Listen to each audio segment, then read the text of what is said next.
Ben, moi, je fais du paysage, mais je considère plus que je travaille en nature. Je photographie surtout ce qui est près de moi, particulièrement le sol. Je photographie des phénomènes, des choses qui pour moi sont un peu mystérieuses. Je photographie entre autres des traces d'animaux, puis des phénomènes aussi que je ne comprends pas à 100%. Je m'interroge sur ce qui est près de moi.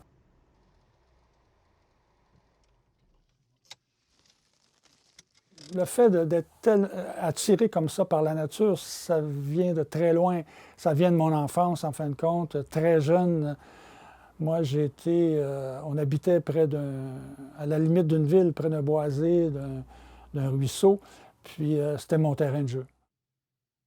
En fin de compte, aussi, c'est une façon de fuir l'autorité des parents, d'être libre. La forêt, pour moi, c'est un espace de liberté.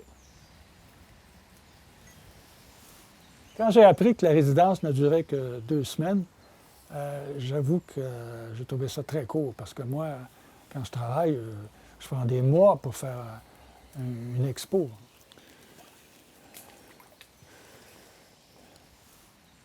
Au Québec, j'ai fait une recherche sur Street View. Ça fait que j'ai regardé ce que ça avait l'air, l'Oise. Puis, mais j'avoue que c'est beaucoup plus beau quand on est sur place. Que sur Street View.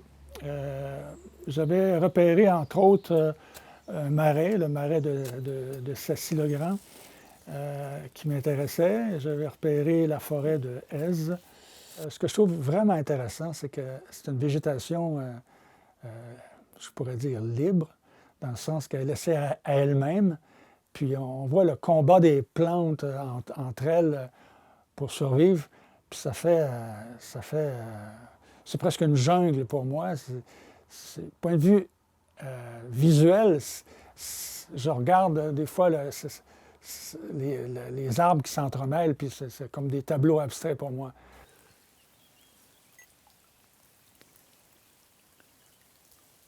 Je n'étais jamais venu en Oise. Donc, c'est totalement nouveau. Puis juste prendre le temps de découvrir une région, puis de s'y faire, ça peut être long. Donc là, j'ai vraiment... C'est un plongeon pour moi. C'est un réel plongeon dans le paysage d'ici. Mais en même temps, bon, ben, c'est comme quand tu es sur le bord d'une piscine, puis il faut que tu sautes à l'eau, ben là, j'ai juste sauté.